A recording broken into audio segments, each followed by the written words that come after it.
Hello everyone. Hello from Berlin. It's been a few very intense days since I last talked to you from here. Not only is it the beginning of the Christmas season, but it's also been one of the most intense periods in the discussions on some of the topics we talked about last time. Europe, war and peace, the future of the West and the challenges to democracy. But today I want to do something in the spirit of the Christmas season that is all around us already in this city and all across Europe that is a bit different. The presentation is called "What Does Elon Know About Europe?" And you can guess that Elon is Mr. Musk, or if I may address you by your first name, Elon. I'm really doing this presentation just for you. In the spirit of Christmas, there is no, it's very constructive. It's supposed to be building bridges and it's supposed to be an exchange of information in a spirit that is, well, reconciliation. Perhaps between those on the other side of the Atlantic and those of us here in Europe who've been rather worried in recent days. What does Elon know about Europe is not meant to be polemical, but it is triggered by some of your recent messages on your social media platform X. For example, you wrote just a few days ago that the EU should be abolished and sovereignty returned to individual countries so that governments can better represent their people. Well, when this was shared, you doubled down and reinforced the message by saying you mean it, you're not kidding, and we believe you. So you believe that the European Union needs to be abolished, that governments need to be liberated.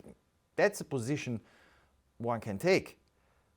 But there are people now inspired by this debate sharing pictures that basically suggest that the European Union has something in common with one of the worst genocidal regimes in European history. And then you come along and say that this pretty much sums it up. Or this. Europe has a few beautiful, I suppose, women, and I suppose the EU is supposed to be not so beautiful to watch. But what you are doing here is really based on a fundamental misunderstanding, which I hope to clear up today. Because what you do in this picture, for example, is to suggest, completely wrongly, that Europe and the EU, or the European Union member states and the European Union, are somehow completely different.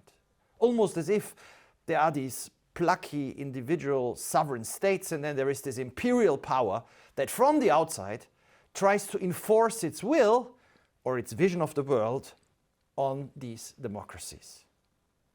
And that is, of course, a vision we are familiar with from Moscow. Here, Alexander Dugin, "Abolish the EU" has been a battle cry of ultranationalists all across Europe, including in Russia. Or here, Kirill Dmitriev, one of the key advisors, one of the most influential people in Vladimir Putin's Russia.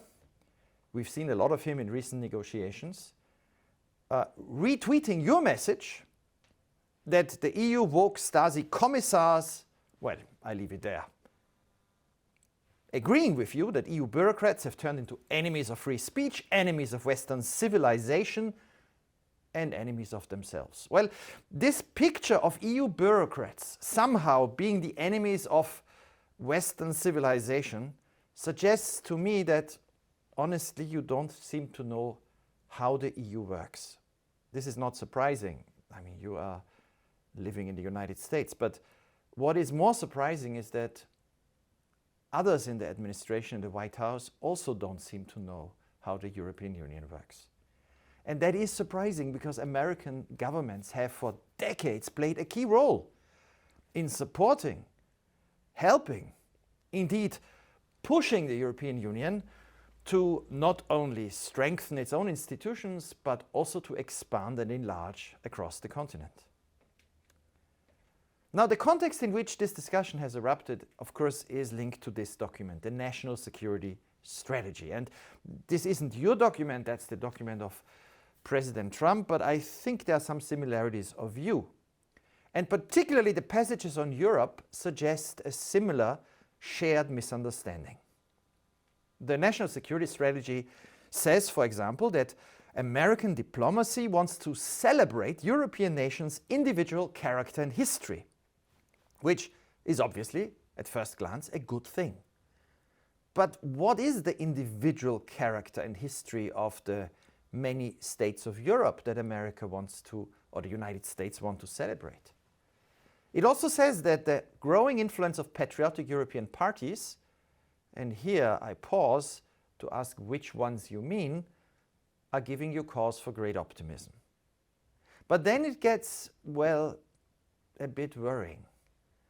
The security strategy talks about the stark prospect of civilizational erasure. The civilization of Europe is about to be wiped out. And there we come to the European Union, presented as a body that undermines political liberty and sovereignty. And that if present trends continue, Europe, the continent, will be unrecognizable in 20 years or less. The strategy also explains what you mean by this, that certain European, EU and NATO members will become majority non-European. I'm really not clear what that could mean in the context of, I don't know, Bosnia, Turkey, Germany, Britain or France. I have an idea, but let's not go there in the spirit of Christmas. What is really worrying, however, is to read that the United States government sees it as its job to cultivate resistance to Europe's trajectory within European nations. That sounds very much like meddling in the politics of your allies and their democracies. And this is how it is understood, as a stark warning by those who support your government in Europe, that Britain and Europe are dying and need a radical change, that parties that have never governed before, that are more similar to those now in the White House, in their view, need to come to power. These are the views of, in Europe, or here in Germany, the far right. They also say we don't want a dictatorship from Brussels or Berlin.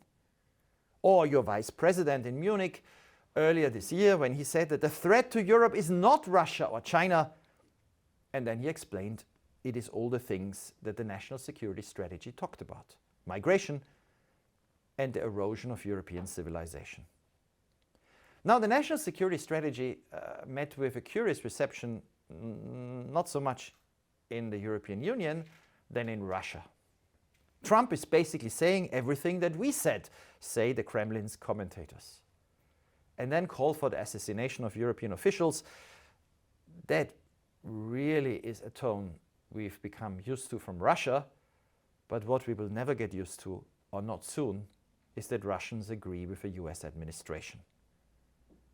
Sergei Karaganov, a Russian expert, advisor, influential person in the intellectual debates on international politics in Moscow, even tweeted this week that we are at war with Europe, not Ukraine, and the war will not end until Europe is defeated. So for Europeans to take seriously the argument that we should worry more about civilizational change inside Denmark, Portugal, Greece or Ireland, and not about the threats from a nuclear power on our doorsteps, might not be an easy case to make. There's been the biggest war in Europe since the Second World War, the most bloody war with the most refugees since the 40s going on in Ukraine, and it's been Russia that attacked. Here you see my daughter, I'll talk about her later. I wrote a book with her on Europe, War and Peace, visiting friends in Kiev. And next to their photograph from a few months ago, you see the house of that friend and that neighboring house which was hit by a drone. This is life in Ukraine. And if Karaganov and others threaten Europeans that that is the war they are actually going to wage against Berlin and Paris and Munich and Copenhagen, it's not something to be taken lightly. We have a huge number of refugees, and since migration and refugees are another big issue for the US administration, let's just point out that the biggest number of refugees in Europe since the 40s has been a direct result of the aggression of Vladimir Putin. He has been the major cause of mass displacement in Ukraine, and actually since 2015 also by supporting Assad in Syria. So in this country, Germany, the two biggest groups of refugees who came to Germany in the last 10 years, Syrians and Ukrainians, are a direct result of the policies of Vladimir Putin. So blame him and watch him for what will happen with refugees on our continent. I was recently in Tallinn, and let me show you, here is the map. You see Tallinn on the Baltic Sea, the capital of Estonia. It's a beautiful place. It's also very close to Russia. It was one of the independent countries that were annexed by force to the Soviet Union in 1940 and then again after World War II. It's a beautiful old town that today also has the Christmas spirit. A wonderful Christmas market. But if you step away from the beauty, prosperity and elegance of the capital and its center, and you go to one of the most interesting museums in Estonia, the Vabamu Museum, that means freedom, you are actually pushed back into a world that makes clear what a miracle, European miracle, Estonia is. Because Estonia, of course, experienced all the horrors of the 20th century. Hundreds of thousands of people died, were displaced, were imprisoned, or had to flee in tiny fishing boats across the Baltic Sea to Sweden. The Vabamu Museum chronicles the disasters, the crimes, the atrocities, but it ends on a positive note because it shows how resistance, national spirit of Estonians against oppression, in the end prevailed and Estonia regained its democratic freedom. It's a museum describing inhumanity in its worst form and ending on a note of hope. But what do you know about Estonia? Perhaps a lot, I don't want to prejudge, but let's play a little game. This is not just for you, it's for anybody else who watches and wants to play along, and it is inspired by our, I wouldn't say friend, but common acquaintance Kirill Dmitriev. He tweeted this multiple choice question: who do you support in the free speech debate? EU bureaucrats or Elon Musk?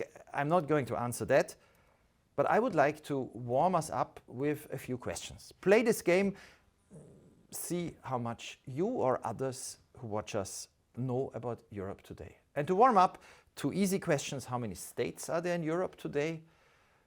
Well, we know the answer, it's 50. And how many official languages are there in the European Union today? Well, the answer is 24. Okay, but now we start. And what I would like to do is ask questions about very basic things that any citizen of the countries that the questions touch would know. But I'm not sure many outsiders do.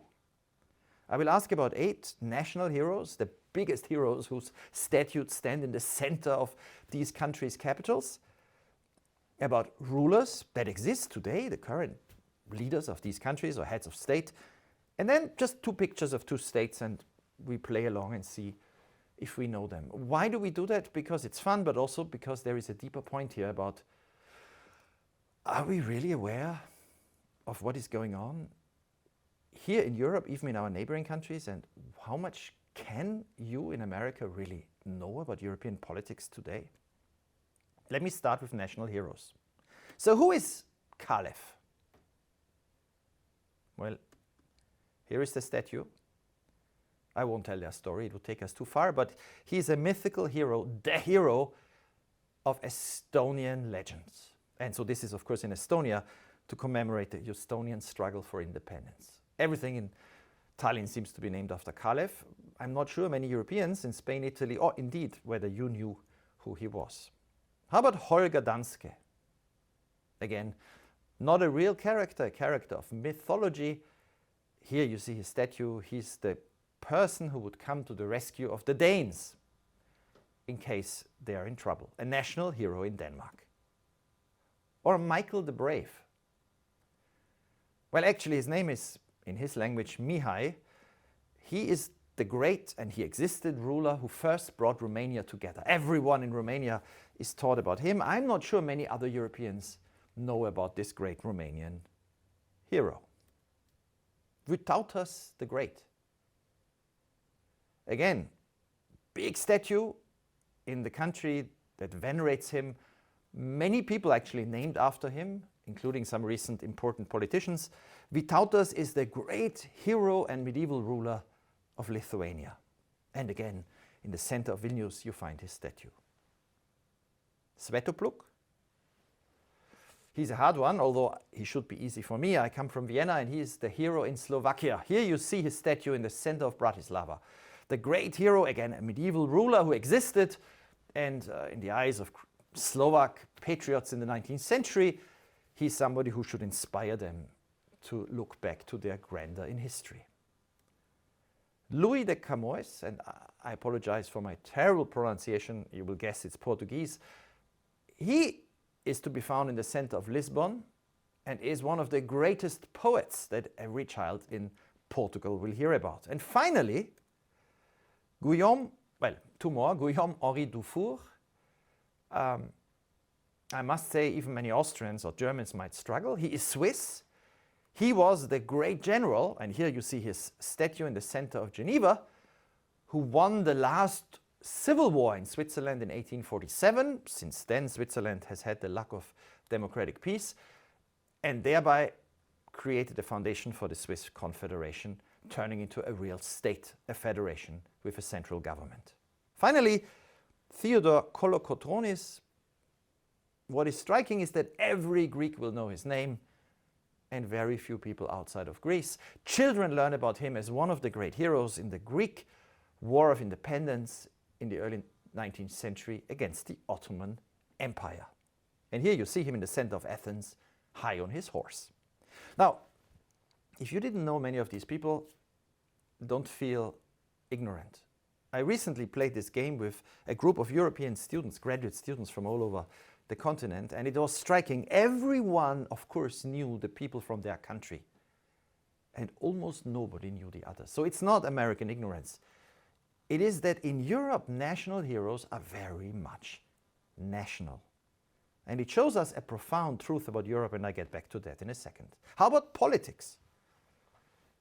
Do you know the role of this nice family? It should be an easy one. They're not as famous as the royal family in Buckingham Palace, but this is the Dutch royal family. And what, again, every Dutch person, of course, knows them and knows that you celebrate on the King's birthday, the King's Day, when everybody dresses in orange all over the canals of Amsterdam and elsewhere in the country. How about this family? Heads of state, again, royalty. Think for a second, you might guess. Well, no, Denmark. Which is remarkable because it's one of the most amazing countries in the world, the Danish royal family. The fact that most Europeans would not recognize the heads of state of most of their partner member states is actually not something that normally surprises us. But how about leaders? Now, not all of them. This is the European Council with too many leaders. Let's just take a few. Any guess who that is today? Prime Minister of which country? Portugal, not an unimportant country. How about these three? Here it should be easy, the flags are behind them, so you might guess that these are the prime ministers of Estonia, Latvia, and Lithuania. But again, if you would meet them in the street, I'm not sure you or most Europeans would know them. Have you met him? The prime minister of one of the most amazing, successful countries in the world. Actually, they allegedly are the happiest people in the world, together with the Danes, Finland. A very important person in a very important country at the front line of the current new Cold War, but most Europeans would probably not recognize him. And finally, well, the flag in the back gives it away. You know, Christian Stocker, the Chancellor of my home country, Austria.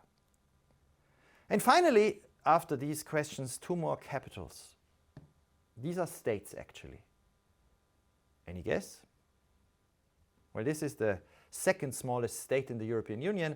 That is also a key fact about Europe, that we have states with only a few 10,000 people. San Marino, inside Italy. And finally, another tiny state competing with San Marino for this title. This is the capital, 7,000 people, the capital Vaduz of Liechtenstein. Now, you can now make your own calculation how many of these 18 questions or 20 questions, if you add the countries, you got right. But there is a deeper point here, and I'm trying to make it via this little game. Most Europeans don't know the basics about the heroes, grand stories, great narratives that every citizen of their neighboring countries would know. And most Europeans know very little about the most important players in the politics of their neighbors. And I guess it is therefore not surprising to assume that most Americans do not either. Now, what follows from this? Something fundamental. That democracy can only work if the people who rule know a little bit about their country's national culture, including a little bit about their core stories, the history, and their leaders. Now, the same is true for the European Union. I'm not sure how many European leaders, certainly citizens, would guess that this is the creation of one of the most important European institutions in 1949 in August by Winston Churchill turning up when the Council of Europe, the first club of democracies, had a first session of its parliamentarians in Strasbourg, which led to a breakthrough in this building. That's the wonderful painting on the ceiling of the Palazzo Barberini in the center of Rome, where in the context of the Council of Europe, a fantastically interesting document was signed, the European Convention on Human Rights. And if you want to understand its history, again, you have to start there. So we have a court and we have a convention, and I've read in the National Security Strategy that the American government seems to think that these transnational bodies are a problem, which raises the question why, since this was created, governments have given the European Court ever more power, responsibility, and ever more countries voluntarily wanted to join. Enlargement is the great mystery for your theory of Europe, Mr. Musk, or Elon, if I may, because enlargement happens by countries who want to join. Nobody forces countries to join either the Council of Europe or the European Union. In fact, countries fight very hard, and if you go to Estonia, the great story of the last 25 years is that of Estonian leaders against resistance by other Europeans, managing to knock on the door, open the door, get through the door, and take their countries into the European Union. And the reward is here, that today in the world, many of the most happy countries are small European democracies inside the European Union. So, Elon, I'm not sure why Americans are so worried about what's going on in Finland, Denmark, Iceland, Sweden, when the people there, with all their problems, say that they are among the happiest on the planet, or among the most innovative. Again, Global Innovation Index, just published, shows us that Switzerland, Sweden, Finland, the Netherlands, Denmark, some of the countries mentioned already, are among the most innovative countries on earth. So I'm coming to the end. The big question is, how do we protect the pillars of this European miracle? The pillars of a miracle that has allowed small countries to be safe, innovative, prosperous, and its people, not all the time and not all of them, but most of them and more than anywhere else, to be happy. About countries that which we know very little, but that somehow have managed, by their own decision, to enhance their happiness and prosperity by joining others in the European Union. Now, in the last few days, many Europeans, in response to some of the things you have tweeted, have sent out pictures of the European flag, like this one, more than ever Europe. But I fear that this might reinforce a confusion, your confusion, which is that there is national governments with their histories and their governments and their flags, and there is Europe. But in reality, this is what we should look at. All over Tallinn, you will see the two flags paired. The Estonian flag as a symbol of the Estonian nation that has finally regained its sovereignty and independence from communism and dictatorship, and they want to keep it. And the European flag, because Estonians then fought to join the European Union to reinforce their national sovereignty. This is true all over. Austria, for a long time, decided, or felt that in the context of the first Cold War, it wasn't necessary or advisable to join. It had close relations with its democratic neighbors. But in the early 1990s, it decided it wanted to join the European Union as well. And when I was in the middle of my 20s, Austria too joined. And it joined after a referendum where more than 60% of the Austrians said, yes, they want to join. Denmark, of course, had joined already long before. The Danes are very critical about many different aspects of the European Union. But there's never been any question of Denmark leaving a union where it was one of the first in the first enlargement of 3 countries in the 1970s to become a member as well. And Germany finally saw the best period of its history as a democracy, as a sovereign democracy that its neighbors do not fear, through the creation of European institutions. Now, enlargement is a paradox, and you need to answer that question. If you describe the European Union as a dictatorial, imperial, oppressive force, somehow detached from the member states, why are so many countries voluntarily pushing to join and then 20 years later, when they have seen what happened, celebrate the EU's enlargements? And why today are more Europeans across all of its member states saying that they have trust in the European institutions than at any time in the last 2 decades? No, Elon, the European Union couldn't be further from this picture. National Socialism, the Estonians know what the German occupation brought. The destruction of its Jewish population, the killing of opposition, the war that was then waged between Germany and the Soviet Union on its territory. Poles know as well the destruction of their capital, Warsaw. Indeed, all across Europe, there are stories today of the crimes and atrocities of a genocidal, aggressive imperial power. To say that the European Union, created by the winners and losers of the Second World War, through consensus, establishing institutions without an imperial power at the center, that this European Union has anything to do with the swastika of the National Socialist terror regime, no, don't, Elon. Don't do that. I will conclude with an answer to a question you also ask very often. You know, who are the Europeans? Who are their ancestors? And let me make that a bit personal at the very end. Here, well, these are not ancestors, this is my daughter. We just wrote a book together in German. It will be out in English eventually. I gladly send you a copy. What is interesting here, of course, is that my daughter was born in the year 2000, and that means she might live until the year 2100. But going back 100 years, I go back to my grandparents, her great-grandparents. My 2 grandfathers, to simplify it, one of them comes from rural Austria. Here is the farmhouse, the Knaushof. Knaus is my name, Gerald Knaus. It's at the foothills of great limestone mountains in the center of the Austrian Alps. It was a very simple life, a very poor life, but what really shaped it was, well, trying to survive with a lot of children in very tough times. But here you see my other grandfather, looks similar, but it's the other end of Austria. It's in the very west, close to Germany and Switzerland. What my 2 grandparents shared, my 2 grandfathers both experienced in their youth, was war.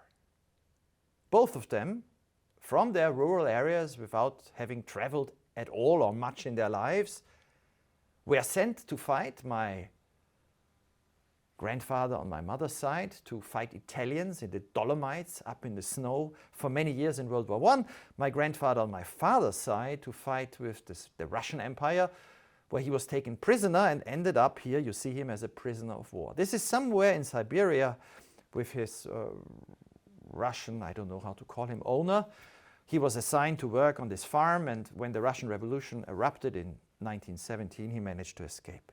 My other grandfather, here in his uniform, was fighting the Italians in 1918. He was also taken prisoner, and he ended up being taken prisoner to a prisoner camp. You see it here in Veneto, not far from Venice. This is a letter to the prigioniere di guerra soldato austriaco, the Austrian soldier Alfonso Schwärzler.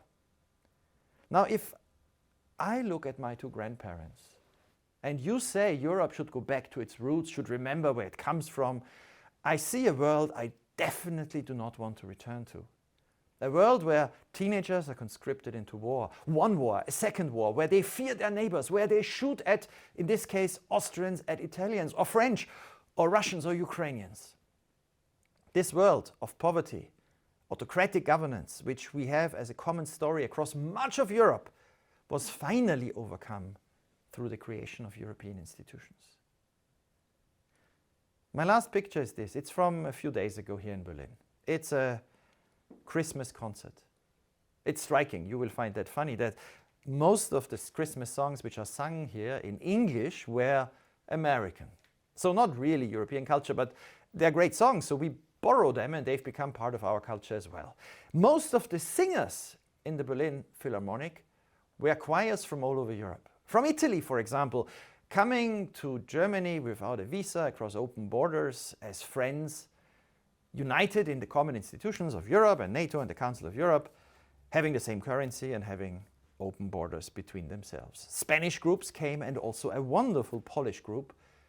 A Polish group that today sees Berlin, which is not far from the Polish border, as a nearby capital of a friendly neighbor, a partner and an ally. And as they were singing American Christmas songs, commemorating the season of peace, I thought of you. And I thought of the deep misunderstanding that you do not seem to know that these European nations coming together peacefully and celebrating the trust that they've built up from the time of my grandparents, that this is what the European Union is all about, and that this is the European miracle, and that European nations with their national flags in one hand and the European flag in the other hand will not easily, or in the end I hope not at all, accept anyone, including their old friends in America, to try to destroy this miracle. A miracle, as I said, that I wrote a book about with my daughter, a miracle that all Europeans instinctively feel we will need to protect, even against you. On this note, I wish you a happy Christmas season, and perhaps one or two of these facts and stories might get you to reconsider your views of Europe. Take care. All the best from Berlin.